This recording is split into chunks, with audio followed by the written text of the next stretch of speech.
ओम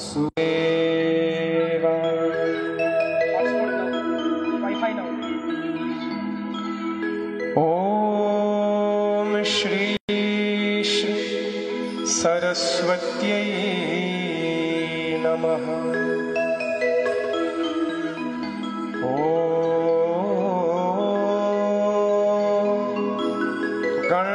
गणाधिपतये नमः। वन्देऽहं श्रीगुरु श्रीयुतपदकमलं श्रीगुरून् वैष्णवांश्च श्रीरूपं प्रजातं नाथान्वितं त्वं सजीवम् साद्वैतं सावधूतं परिजनसहितं कृष्णचैतन्यदेवं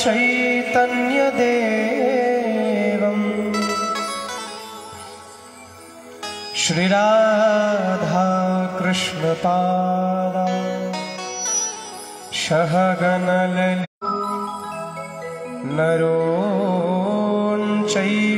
नरोत्तमम् देवीं सरस्वतीं व्यासं ततो जयमुदीरये।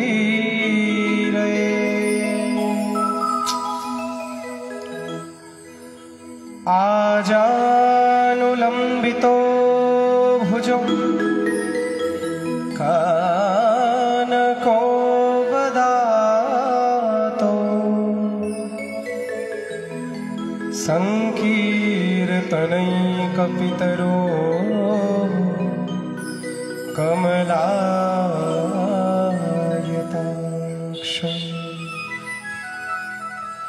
विश्वम्भरो द्विजभरो युगधर्मपालो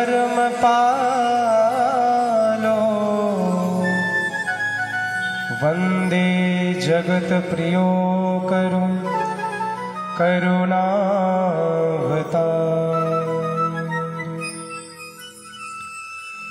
यन्माद्यस्य यतोऽन्वया दितरथश्चार्तेष्वभिज्ञ आदिकवये मुह्यन्ति यत् सूरयः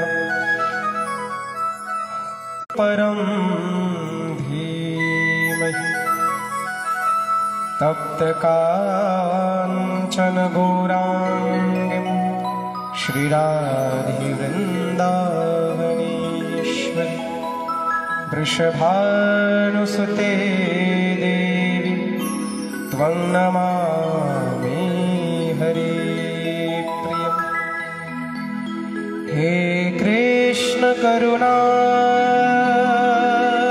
सिन्धु दीनबन्धु जगत्पते गोपेश गोपिका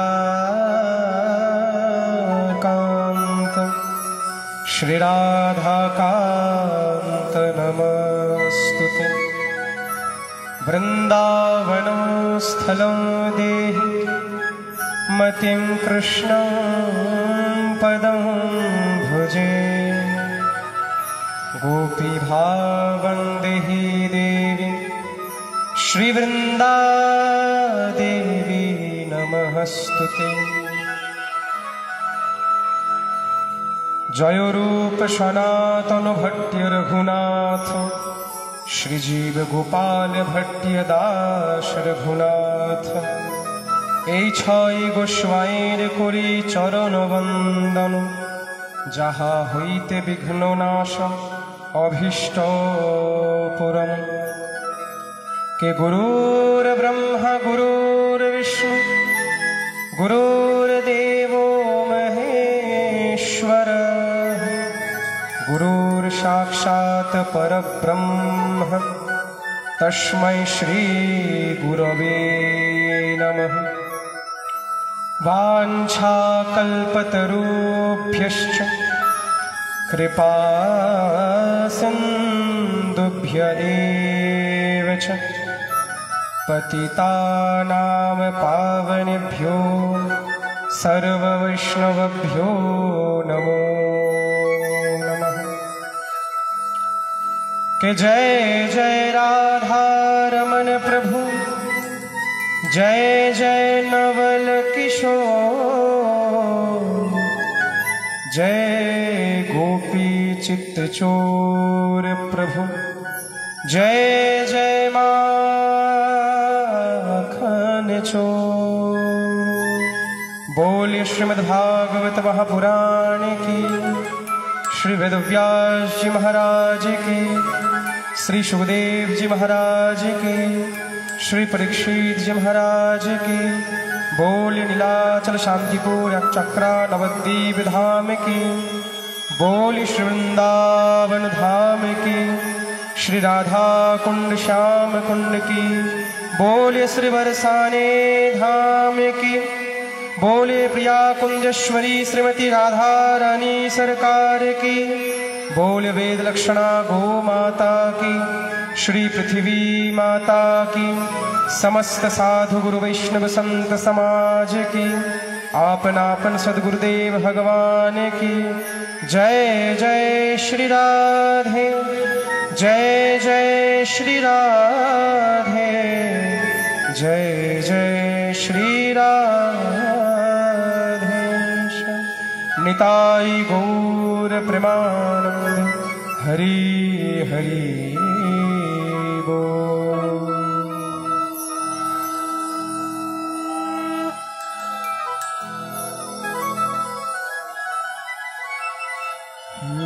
जय जय श्याम,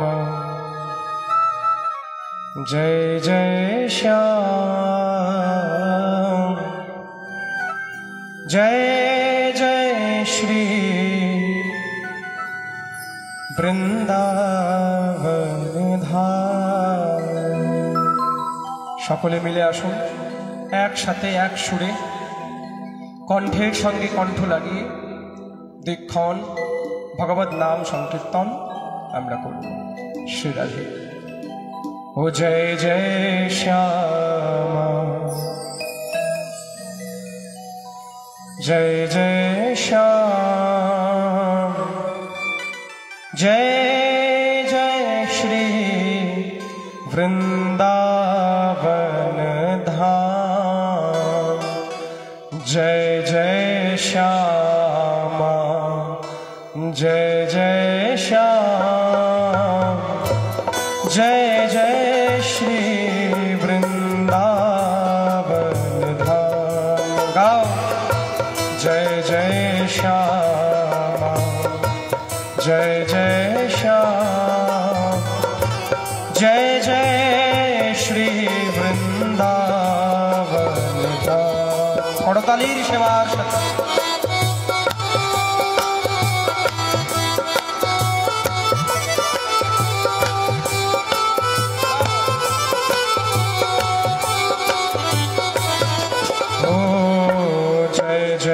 श्यामा, जय जय श्याम, जय जय श्री वृंदावन धाम। जय जय श्याम। सबाई मिले गाओ ना। गतकालकेই বললাম না, ভগবান কারো কণ্ঠ দেখে না, কার কণ্ঠ বেশি সুন্দর, কার গলায় সুর বেশি, কে সুন্দর গাইতে পারে, এগুলো আমার কৃষ্ণ দেখে। কে কত আকুলতার সাথে ভগবানকে ডাকে, কে ভগবানকে ডাকার সময় কার চোখে কত জল, ভগবান এটিই দেখে, আর কিছু দেখে। একসাথে হরি বল।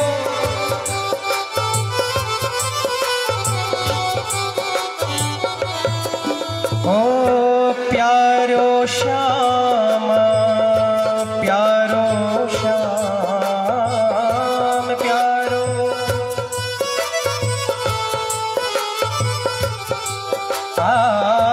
प्यारो श्यामा,